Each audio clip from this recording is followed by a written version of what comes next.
So we're going to show you how to do the next step. This is specifically for my frame parts. So we bend these ones first. I have ground them out. They're the same length, which is a big one. You want to make sure right now they're the same length. If you don't make sure that they're the same length and one's a little bit longer, your bends will be off later.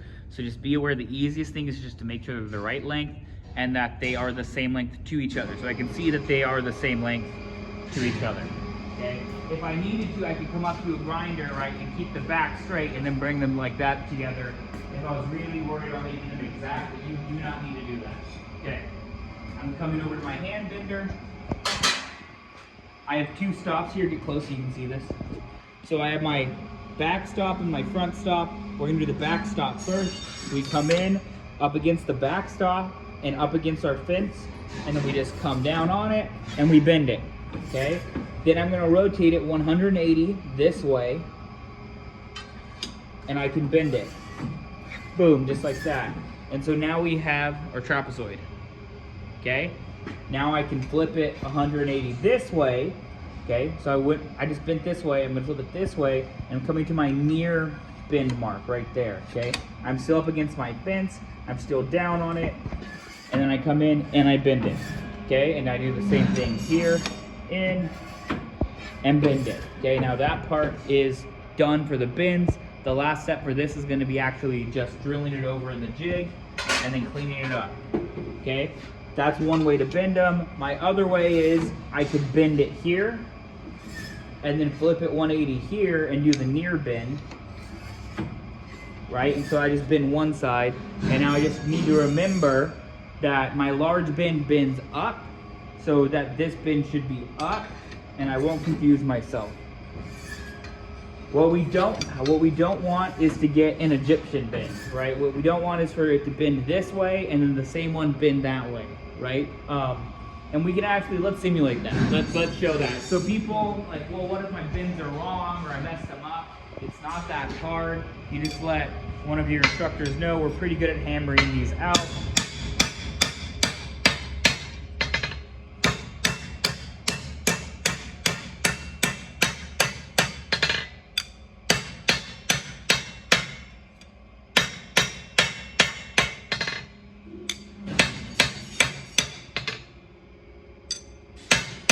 Okay, now I'm back to straight again, and I can fix my bend, right? So I'll just come in and do it again. A good bend there. Good bend there. And we're back to where we were, okay? So don't freak out if you bend it wrong or you overbend it or something. We can fix almost all of them, okay? Now I should be able to check, and I should see that these corners here, here, and here, and here sit mostly flush, okay? This is a little bit hard because it's an identical bend, so they don't want to really lay on top of each other all the way. If we come over to a flat surface, we can show you what we check for. So when I'm checking my bends, I can lay them on top and I should see that they are the same. So from the top here, now they are the same and they're the same length, okay? Or I check here and I see, yeah, there's a little bit of a gap, but when I flip it this way, I get the exact same gap. That's how I know that they're bent correctly before I drill them. All right, we'll see you in the next video.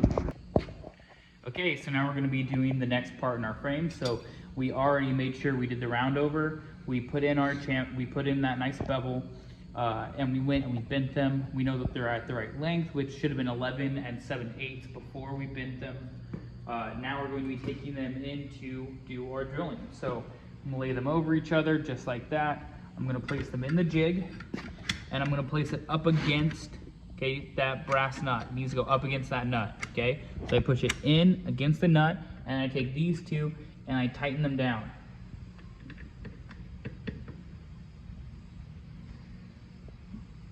Just like that. So now it's tight here, it's tight there, and it fits in the jig. If it doesn't fit in the jig, that's because it's too long, okay?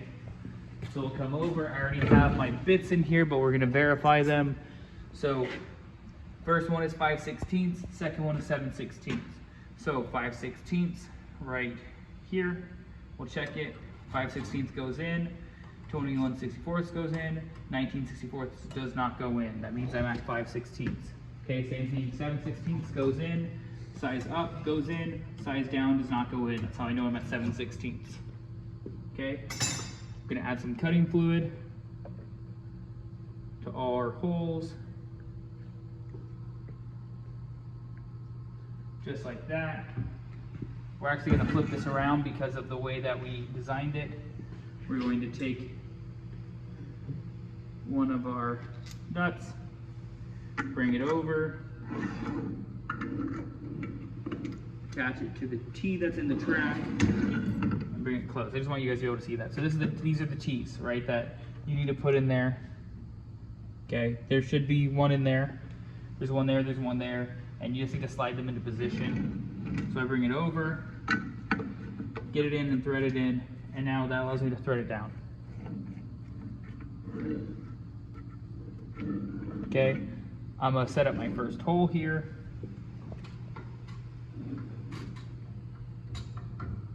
Just like that.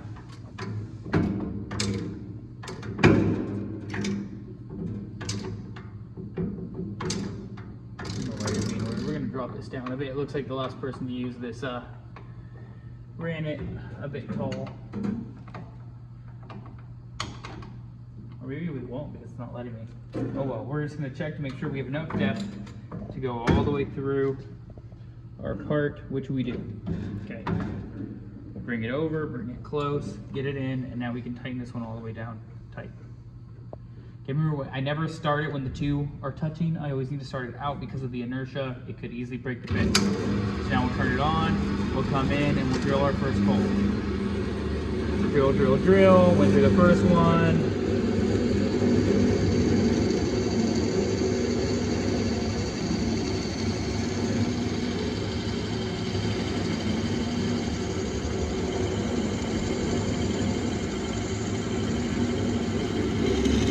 Okay, and I'm all the way through both. Okay, now we'll loosen this, move over to my next hole, get it close, tighten it down, drill my next hole.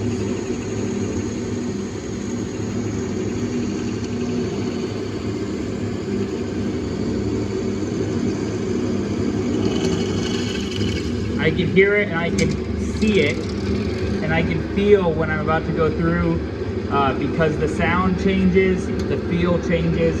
I saw a little bit of smoke on that last hole, so I'm going to add some more to these ones to try and prevent that. If you hear it yelling and screaming and begging, there's a good chance it's because you're being too aggressive, okay? So just slow down a bit, add some cutting fluid, and remember peck drilling, right? Where I come in, drill a little bit, come out, drill a little bit, right? And just come like that. All the way through. Okay. Now on our last one, this one, because it's on the right side, I'm going to rotate the whole jig because when if it spins, I want it to spin away from me. Okay. So make sure it's in the right spot. Tighten it down.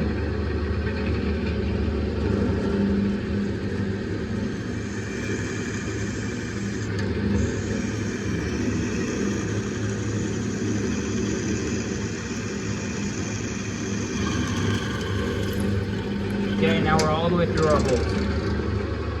Okay, the last one I have to do is my 7/16, which I do on my other drill.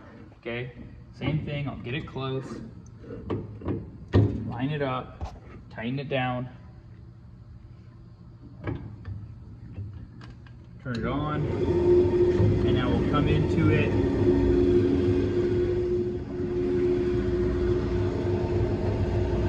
If you notice, I'm also standing in a way that prevents it from hitting me, right? If I stand really close, this could swing and hit me. If I stand out here, it's not going to be able to do that.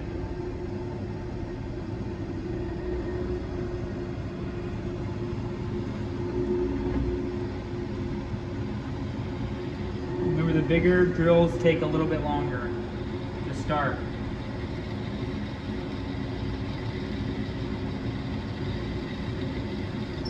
We'll add some more cutting fluid. Remember, we add cutting fluid to whatever is not spinning so it doesn't just spin off.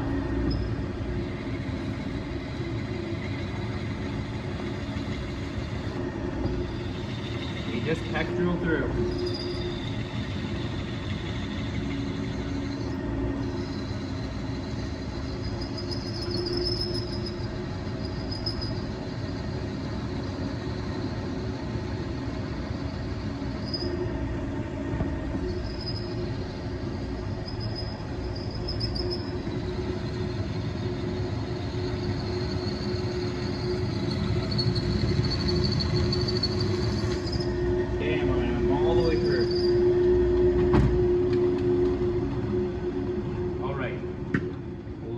This out.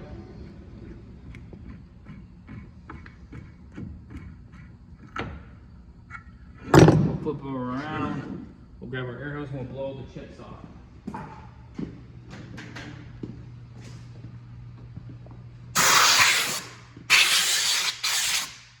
Just like that. We'll loosen them now. And we'll push from the back. We can get them out. Just like that, okay? There's a good chance they will now be covered in cutting fluid. Just give them a make sure that your jig is all blown off. I don't want dirty jigs put back on this table because it'll just keep getting worse and worse. Okay, so now the final steps for this are to stamp your lab number and to deburr all these holes, okay? So let's do that now. This is gonna be good for doing some of the holes, but not all of them, and I'll show you what I mean. So when I come down here, I can easily hit this hole, right? But now I can't hit this hole easy at all because it's at a weird angle. This hole I can kinda hit, not well, but I can hit it. And then this hole's also at a weird angle, but this hole's good, okay? Okay, I can easily deburr that hole. So now on these weird ones that I can't really get to, what I'm going to do is I'm actually going to push it up into it, and I'm just going to walk them around, or rock them around. Okay, just like that. This will be better on the other drill, so we'll go do those on the other drill, because this one's a little bit big. But it's the same idea here, right? When I go to press down, look, you see how the whole thing pushes? I can't get good register. So instead what I can do is take it and hold it and push up into it. And now I just need to walk it around, just like that. And now that gets me that good finish, okay? I'll repeat it on the other one. Walk it around. Okay, it gives me that finish. Same thing here. Okay, now we'll do the other ones in the other room. On the slightly smaller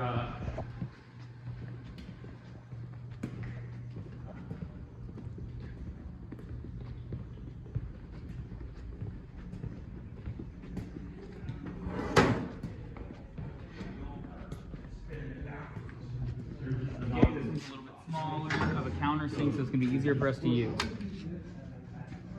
if it was plugged in. I got it all plugged in. And you can use the key there to kind of keep yourself flat. Use the surface. Okay, the same thing, right?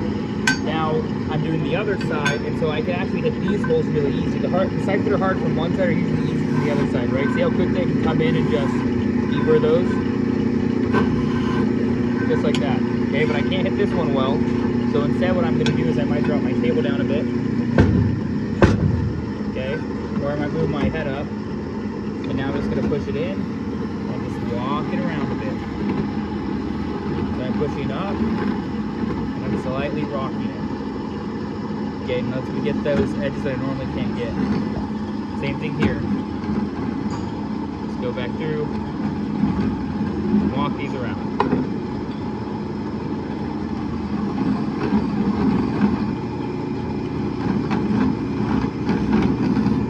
So you can see one that's done, one that's almost done, and one that hasn't been done yet.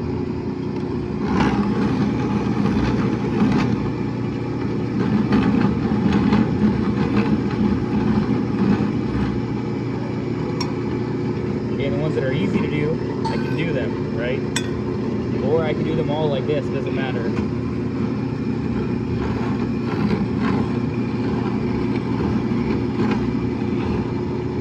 Okay, just like that.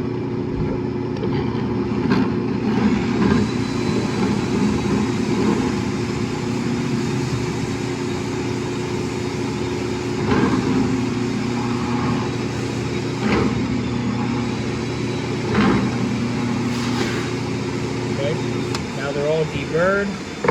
I'm going to stamp my lab number into them. Remember, the frame ones use the bigger stamp.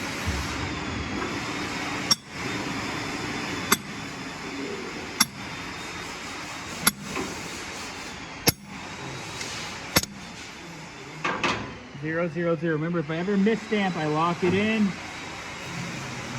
tilt the other way, and give it a little tap. Just like that. Okay? Now we'll take them over and we'll deburr them on the Scotch and done. Okay, I wouldn't recommend holding them both at the same time. Take one at a time, put in those holes.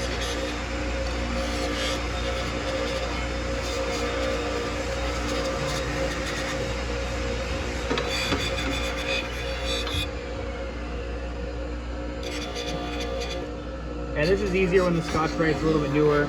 We're doing this towards the end of the semester, so it's been used quite a lot. But you can always get into it. It's just the angle you have to hit it at. Sometimes it's a little bit wonky. Okay, like this one's a little bit longer, so I can actually get into that. Okay. Just trying to get rid of all the burrs.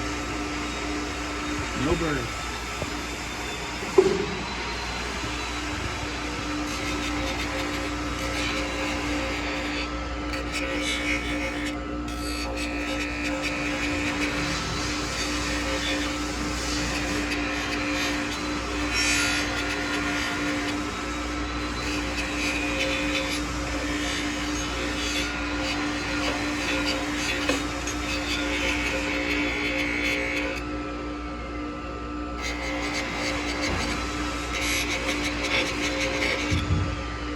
Okay, no burrs. Checking them all. They all look good. Okay, these parts are done. These are your frame parts. Frame's done. Okay.